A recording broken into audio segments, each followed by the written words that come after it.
Sleepover, you're invited. Sleepover, bring your caboodle. Sleepover, and I promise that I won't freeze your bra this time.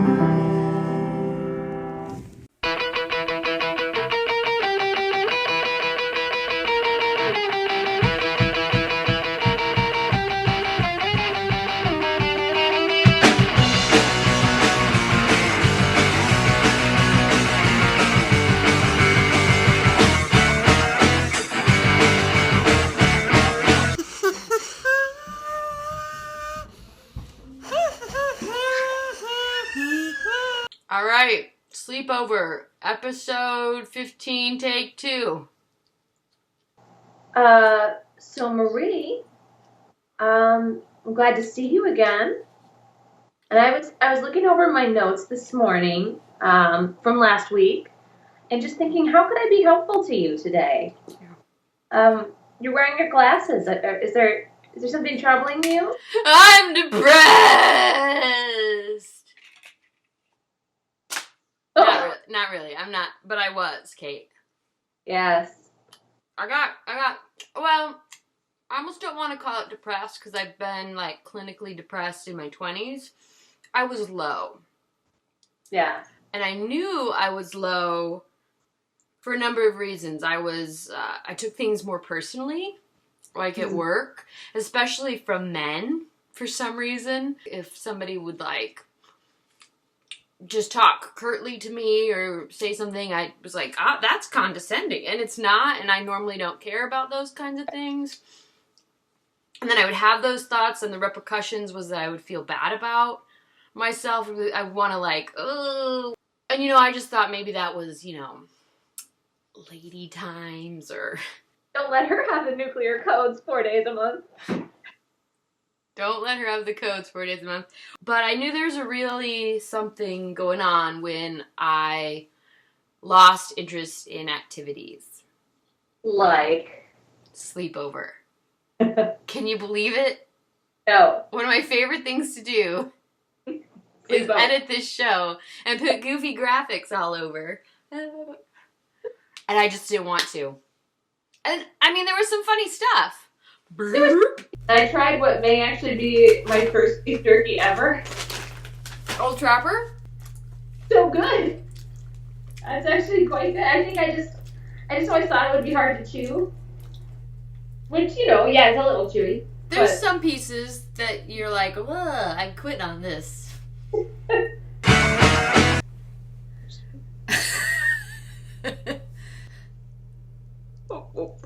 Is that a coconut monkey?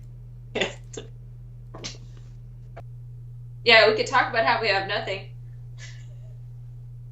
I think that's a good idea. Yeah. Aren't they coming out with a new... Is it Beauty and the Beast? I saw a poster for that. I don't know, is it going to be live action or I think what? it's going to be live action. Do you know who's in it? Uh-uh. I feel like it's not Kristen Bell. But maybe it's like Julia Roberts' niece. Could be Anna Kendrick. She's the darling of movie musicals right now. No, it's Hermione. Oh. She sings, huh? I say skeptically. Is it a musical, though? I don't know. Only time will tell. Emma Watson. Here is our very uninformed movie previews. Was Beauty and the Beast a story before Disney took it? Oh, yeah. So, what does she have to change about him? Well, in the Disney version, someone has to love him. He has to earn someone's love. I watched this awful movie. It was basically Beauty and the Beast, only he was a high-powered executive. And his wife had died, and he was an alcoholic, and so he stopped going to church. He fired her dad from fixing the chimney. And so she's like, we need the money. So she came and worked for him, and he treated her bad. And he thought she was dumb, but she was going to night school. And then slowly but surely, like, she started earning his respect until eventually she was invited along to a business dinner at a restaurant where she wore, like, a ball gown, like just a full-out ball gown. And it was like, 2 steps above Chili's where they went. Like, nobody wears ball gowns out anymore. I'll take the jalapeno peppers. And I love this nonsense. I love this cheesy romance based on a fairy tale, let's put it in the future thing. I have no idea how this movie ends. I could not watch anymore, is how bad it was. Yes. Wait, that's the same story as Pollyanna, right? That's weird. There's a lot of those movies where it's like a sweet girl who like warms an old man's heart. So that must be in the sort of collective consciousness. Is that like the fantasy of women that they will warm an angry man's heart, or is that in the consciousness of men that the angry men hope someday a pretty woman will warm their heart?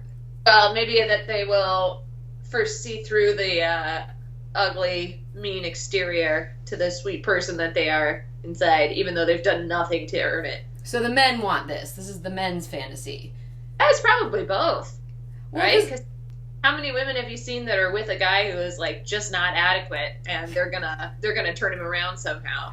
yeah, the fixers. I just, to me, like, I'd rather be like, oh, hey, look, it's Mr. Perfect, than, oh, hey, there's Mr. Needs a lot of improvement. You know what I mean? Like, We all. to me, it's just like, it seems clear. So I have a hard time thinking that that's like, But what if Mr. Improvement has like a castle and 1,000 servants? That 50 Shades of Grey territory, which is pretty much the same movie, right? right. Oh, Beauty and the Beast. Okay. Yeah. All right. But he didn't really need fixin'. Did he? Didn't he? Well, that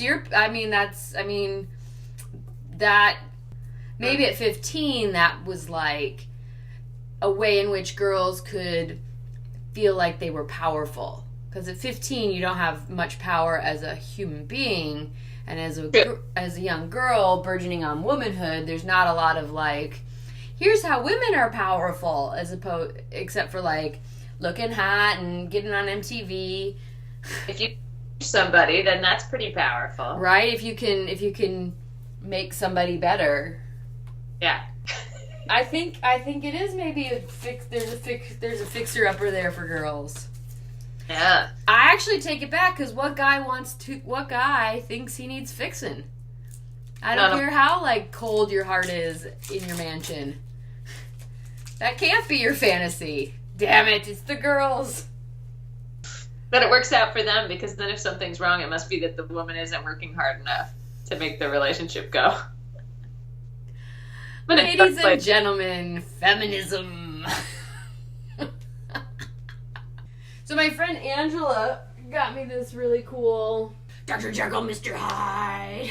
Ah, awesome. I gotta figure out what to put in it. Maybe like candy. Oh. I didn't expect candy to come out. That surprised me. I guess this is where I keep my candy. Okay. Is that good or evil? Exactly. Well, it's candy, but it's sugar-free. But which is the evil part? Because candy tastes good, but is bad for you. But sugar-free tastes bad and is good for you. But it's actually not good for you, because sugar-free just gives you the poops. And it still increases your insulin level. But is it gluten-free? That's the real question.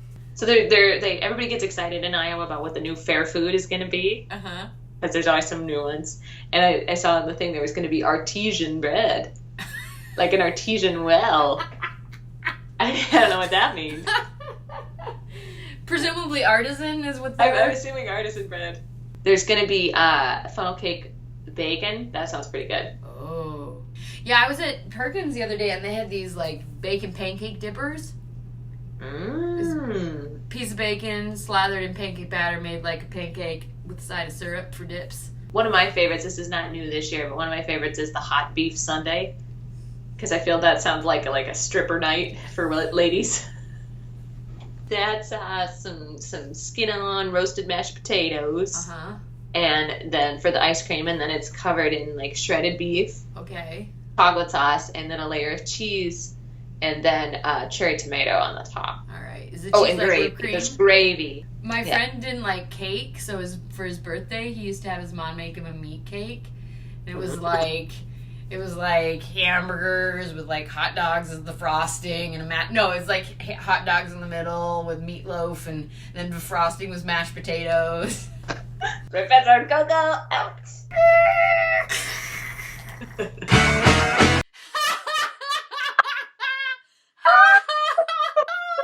Oh jeez! Oh, Marie and Kate. I like you laughing, Marie. It seems like you're feeling better now.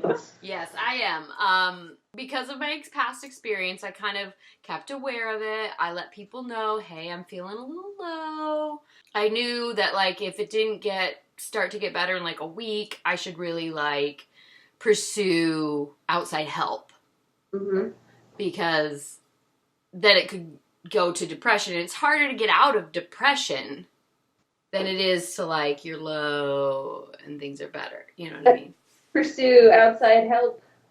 Absolutely. So before it got super bad, before the week was up that I'd sort of given myself to sort of come out of it naturally, I was like, oh, let's be proactive and research about it. One of the things that it said across the board was that a supplement that's really good for depression, fish oil, which I never take because you get the fish burps.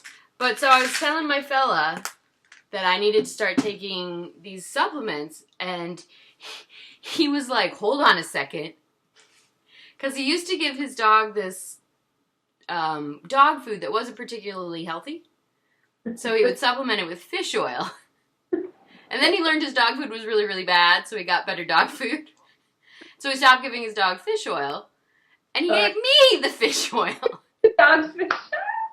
So I've got Tito's fish oils. But they're like for humans. It's not like a puppy fish oil. All right. He was giving the dog human vitamins. So, but I told him about it. He got the fish oil. I was like, I'll probably get flax because I don't want to get the fish burps. And he was like, hold on. Brought this back. I put it in my mouth. I swallowed it. Mind you, I'd already been starting to feel a little bit better that week. 20 minutes later, it was like trumpets and hallelujah. Any lingering cloud was gone. And I'm not saying fish oil will cure all depression, but like it gave my brain some things to get out of its rut. So, wow, unrelated sidebar, just about humans and dogs and food. One of the first times that Peter met my grandfather, we were there for breakfast. It might have been like Christmas morning or something, but we were having pancakes, and my grandfather's this very polite gentleman and old English teacher. And he said, oh, Peter, do you think you could go into the kitchen and get the syrup? And so Peter goes in the kitchen. He comes back with the like plastic bottle of log cabin stuff, he puts it on the table. And my grandfather just goes, that's the dog syrup.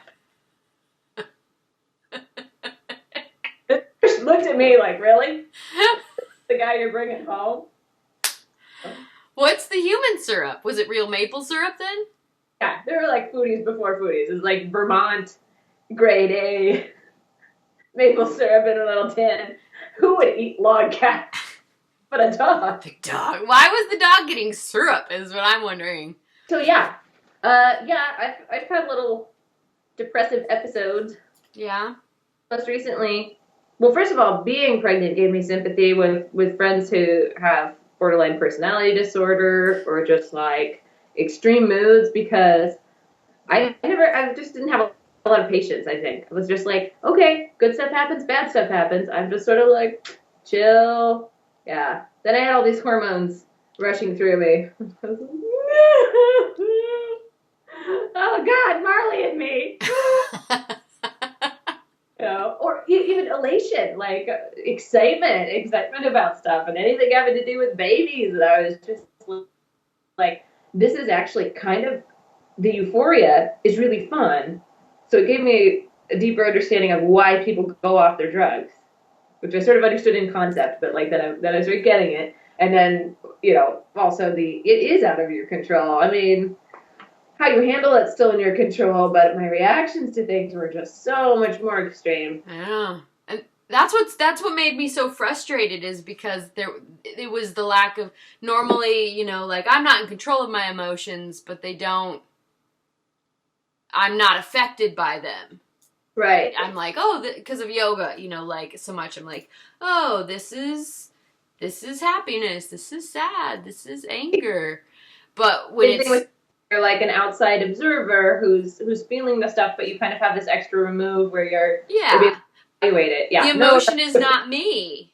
When it's like hormone related,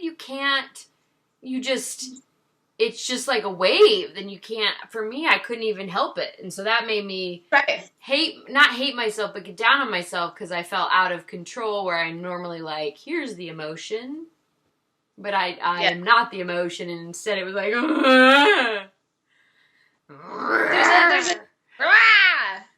it's happening, and I would start just tearing up and be explaining something to somebody and not even realize why I was crying. It was pretty horrible. I did not like it, and I wasn't very patient about suddenly having all these feels.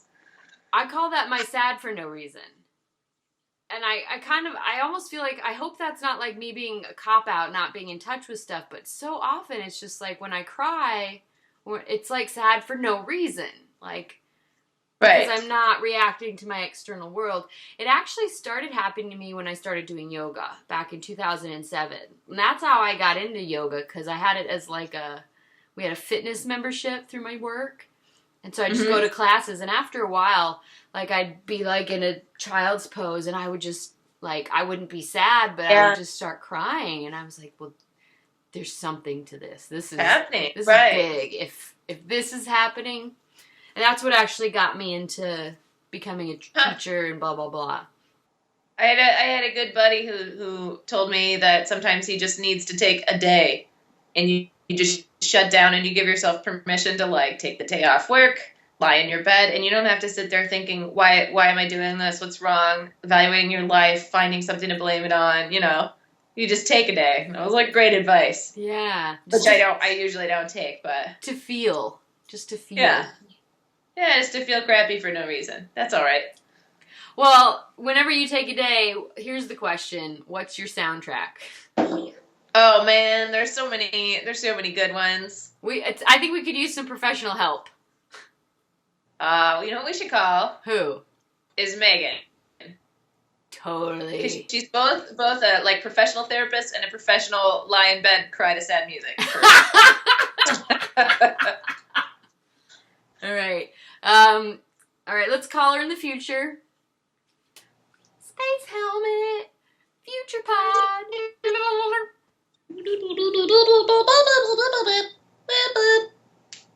Megan from the future. Here we are with our specialist in both depressing music and licensed specialist in therapy, Megan! Megan! Letters come after your name. MSW, LICSW. Although I think that once you get LICSW, you don't need to use MSW anymore. So I'm probably just cool with LICSW. So Megan, we're talking about depression. Mm-hmm. And Kate and I were wondering about what are the best songs to listen to when you're depressed. There's a lot of really good ones. I'm going to start with number 5. This is a recent addition. It's a new band called Car Seat Headrest. And the song is called Fill in the Blank. And it starts with the words, I'm so sick of fill in the blank. You have no right to be depressed. You haven't tried hard enough to like it. Haven't seen enough of this world yet. But it hurts, it hurts, it hurts, it hurts, it hurts. My number 5 is Leave by R.E.M. Where is the road I followed? Leave me here. I was in college, and I got dumped by Tim. No. Oh! Is this going to be Brick by... There was a band called Baxter. Oh, yeah. It was kind of like electronica girl, whatever. Yeah. I wish I had seen you in front of your TV set. I wish I'd seen you when you blew up what seemed to be the whole world to you. And it was just kind of like mellow and kind of depressing. And I listened to the whole album on repeat. I'm going to say that number 4 is How to Disappear Completely by Radiohead, which is a song that repeats the phrase, I'm not here, this isn't happening. Radiohead is really great music for sulking. All right, Kate, number 4. Some more Dawes, because this podcast is like a Dawes running advertisement. But there's a song called A Little Bit of Everything. The sort of hook is that when it starts out, a guy is about to commit suicide on a bridge, and the police officer says, tell me, son, what are you doing it for? And he says, it's a little bit of everything. The death of my first dog, etc., etc. A little bit of everything. And then the next verse is a guy, saddling up to the buffet. I want a little bit of everything, the biscuits and the beans, whatever helps me to forget about the things that brought me to my knees. So pile on the mashed potatoes and an extra chicken wing. I'm having a little bit of everything. All right, so my number 4 is a song that, I could never listen to because it just depressed me. But it is Picture by Sheryl Crow and Kid Rock. Oh, I love that. You remember that one? I ain't heard from you in 3 long days. I don't remember that one. I put your picture away. I can't look at you while I'm lying next to her. Number 3. Basically the entire album Wish by The Cure. I've got that on my list too, so. Kate, help me figure out. I think it was number 2 was the one called Trust. There's no one left in the world that I can hold on to. There's really no one. There's really no one left at all. If you leave me now, you leave all that we were undone. Maybe I'll go with Letter to Elise. But you have to be really wanting to wallow. That's my wallowing album. When I just want to be as sad as I can possibly be sad, but also feel a little silly about it. Look at me, I'm so sad. A good point though, Megan. So what do you think the function of the depression music is? I feel like the point of depression music is a little bit about acceptance, that you have to sometimes you just have to accept that you're not going to get out of it, and you have to let it be okay. And sometimes you have to, go deeper to escape it. You have to, really, get it all out. It's like catharsis. So I guess my number 3 is going to be also, I'm going to go ahead and use my one that's, just straight album. Sarah McLachlan. The winter here is cold and bitter, and it chills us to the bone. I haven't felt the sun for weeks, too long, too far from home.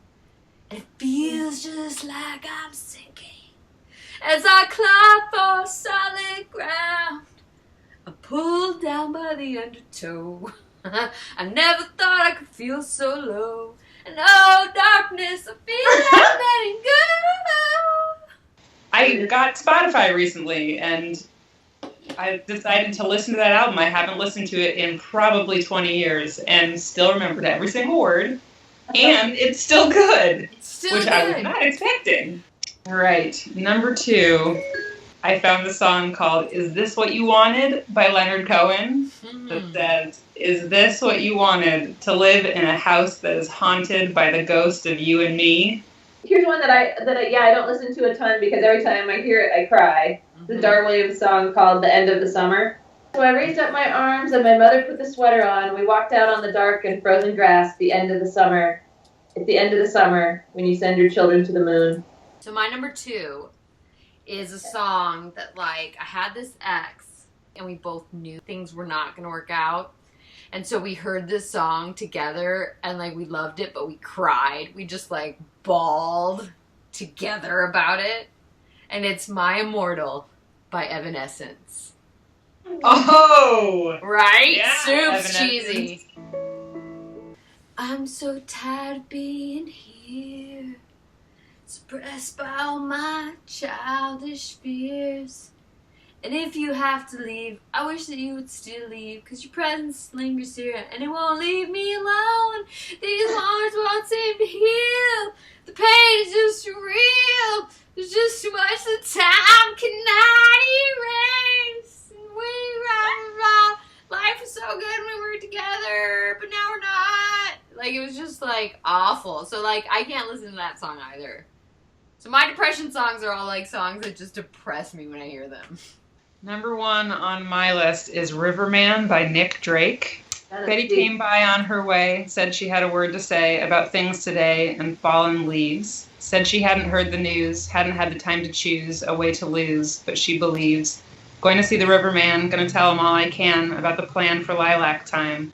And if he tells me all he knows about the way his river flows and all night shows in summertime. It's just real depressing. And his voice is so sad. I gotta go with Lush Life. The kid was only like 17, and he wrote this song that's like completely world weary, life falling apart. It's set in a bar. I thought for a while that your poignant smile was tinged with the sadness of a great love for me. Oh yeah, I was wrong. Again. Okay, and so here's me, and also my brother.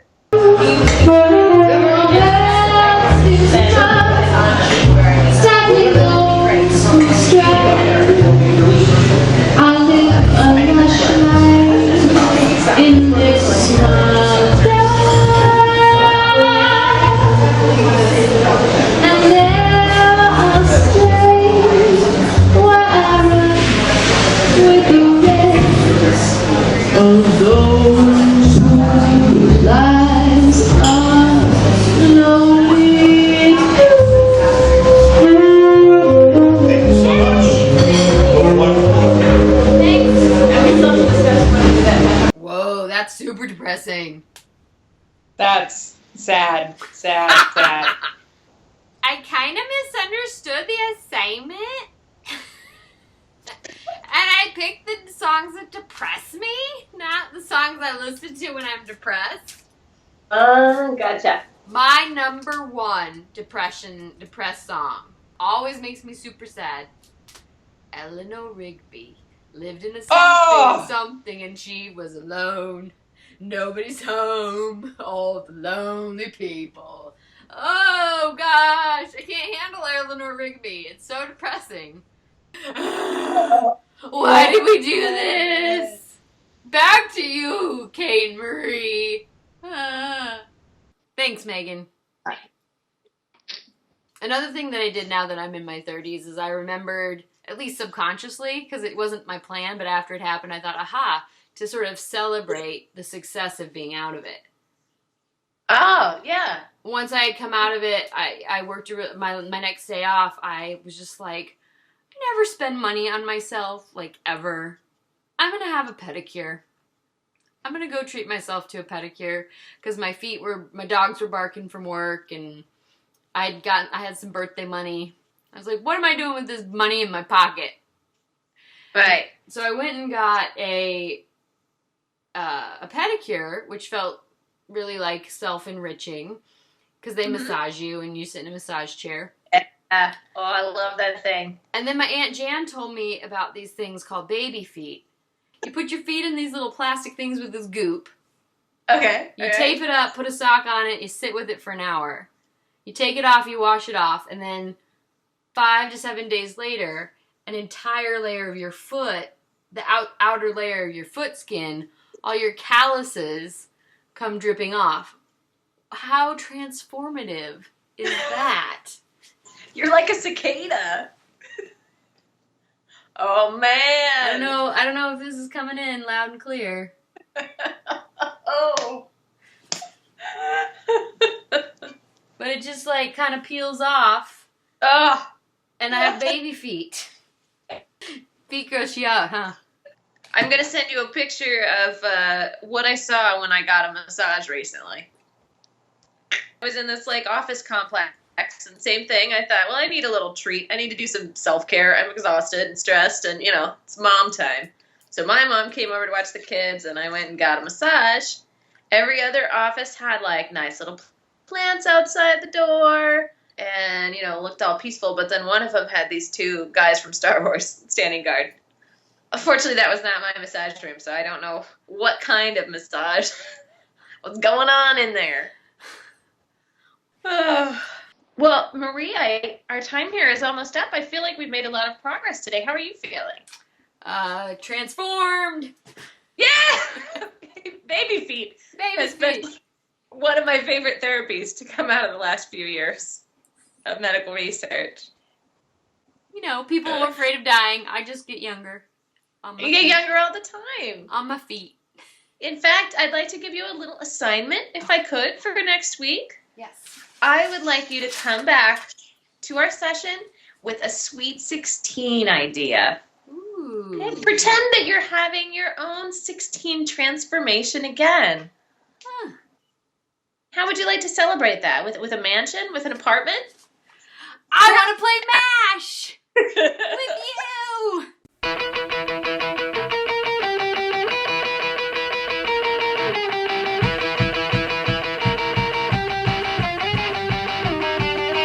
Depression is no laughing matter. If you need to talk to somebody, call the National Suicide Prevention Lifeline at 1-800-273-TALK. This house smells